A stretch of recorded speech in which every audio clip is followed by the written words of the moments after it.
guys, Justin here, hanging out in the man cave here at the shop. I know it's been a few weeks since I've actually checked in and gave you guys a fishing report. I do apologize. I actually took a week off, went down to Jamaica with the wife, got to see Mike, finally get married. Congrats, man. So happy for you. Had about 30 people down there for his wedding, so it was pretty epic. I'm pretty sure we drank the resort out of a few choice things there, but my liver's recovered. I'm back to work. I'm caught up from my week gone, so back to get to the grind, guys. So let's dive right in to this week's fishing report. For you guys chasing bluegill and crappie, good news.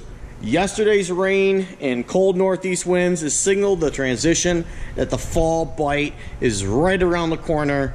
And guess what? It has started in a few select areas. Guys have started to pick them up. Should see some more crappie start to roll into these canals from the main lake. And the bluegill should start getting bigger and bigger as they get more active with the falling temperatures. This is by far my favorite time to chase bluegill and crappie out here in Lake St. Clair. Lots of big fish to be had out here, like always. So get out there, chase those gills and sunnies and crappie. It's only going to get better between now and gun opener. I love November fishing. I cannot wait. You perch guys.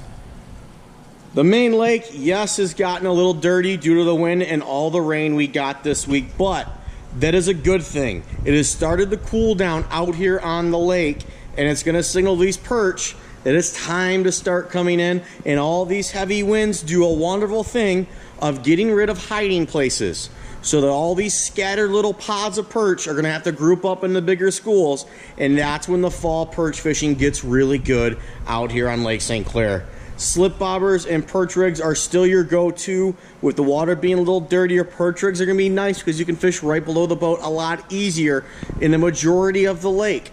But as the lake clears, you will see that the slip bobber bite will get better. So you perch guys, get on out there, chase them. Check out this picture here from a gentleman that was actually wade fishing off of Metro. So they're getting there. They're starting to show up, guys. It's getting good, and it's going to get a lot better. For you guys that chase e-socks, and not just muskie this week, guys, I want to talk northern pikes as well. I absolutely love chasing northern pike.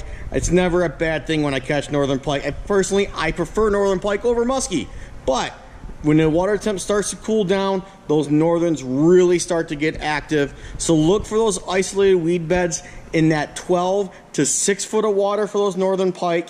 The muskie will start to work on those outer edges of those same depth ranges. Also out in front of the spillway. With all this rain flushing, it's like a siren going off to all their food. It's time to come in, and those muskies are going to be right behind those big shad and perch and those little smallies that come in from those deeper weed beds. They're going to start working the shoreline, chasing the bait fish. So those muskies are going to be right behind them, guys. We're getting really close to prime time for those big girls. A lot of 50 inchers have been caught by guys trolling this year, and I'm expecting a phenomenal jigging season as well. So get out there, get throwing that big rubber bait, and get out there and get you some fish with teeth. For you guys chasing walleye, if you haven't heard, the bite is turned back on up by the Blue Water Bridge. Guys are jigging plastics and jig heads. We are actively loading those jigs back up for you guys. So you have them. The 1 ounces are pretty much fully reloaded, 3/4. We pretty much fully reloaded here in the next day or so, and we'll get the 5/8 and halves top back off on the key colors for you guys. Got a great selection of plastics, both finesse and angler's choice, Wyandotte worms, all the good stuff that we use in the springtime. We're fully stocked, guys, so if you need to stock up to go hit the Blue Water Bridge area, we got you covered. Come on in. Now, another bite that's going on, which is not talked about, and I might get some grief for letting this cat out of the bag, and that is jigging wraps down in the channels and around where they dump into the lake. You heard that right. Size 7 jigging wraps and jigging minnows are awesome. We have had a hard time keeping them in stock all summer long due to a few guides doing really well with them. So if you've never tried that style of fishing, try that. You're going to basically fish the same way you do with a finesse or a jig head, and go do it. It's something I haven't really done a ton of, maybe once or twice. We have a few pro staffers Scott up in Flint area does really well in a Saginaw River doing this this time of the year. So I'm really excited to get a chance to go out and do this one night to show you guys how it works. But if you know about this bite and you haven't went out and tried it, now is the time to start doing it. So get out there, guys, chase those walleye. You can still troll out here on the lake and find some fish as well. The nighttime casting bite has started up again as well. There's guys that doing kayaks catching them at night. There's guys casting from shore getting them at night. And guys out in the boats just puttering around doing a little trolling have started to pick up some fish. And that should only get better and better as we get closer and closer to Halloween. For you guys chasing smallmouth, information has suddenly gotten really hard to come by. And here's the reason why. The Fall Monster Quest is going on this Saturday. And a little birdie told me that there are some epic bags being caught right now that is being kept quiet because everybody wants a piece of that big Monster Quest pot that happens every October here on Lake St. Clair. The weigh-in is going to be over at Harley Ensign. The event is on Saturday, so if you want to see some big old smallies, you got to go to this weigh-in. It should be awesome.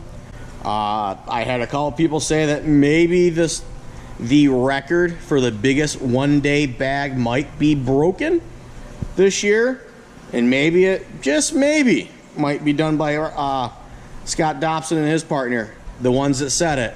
But we'll see. Where these fish are located, the little bit of information I've gotten and personal information that I have from being out there fishing is that there is still fish scattered all over, anywhere from 16 to 18 feet of water all the way down to nothing.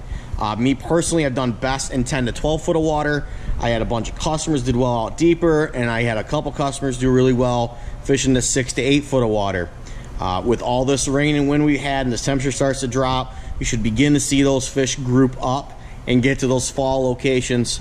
So stay tuned, guys. As I get more information for you bass guys, I will definitely pass it along. But right now I'm a little lean on it, I know. So good luck out there fishing, guys. Thanks for watching. Thanks for listening. Be sure to like, subscribe, and share. It helps me, it helps the channel, it helps everyone that likes to catch fish.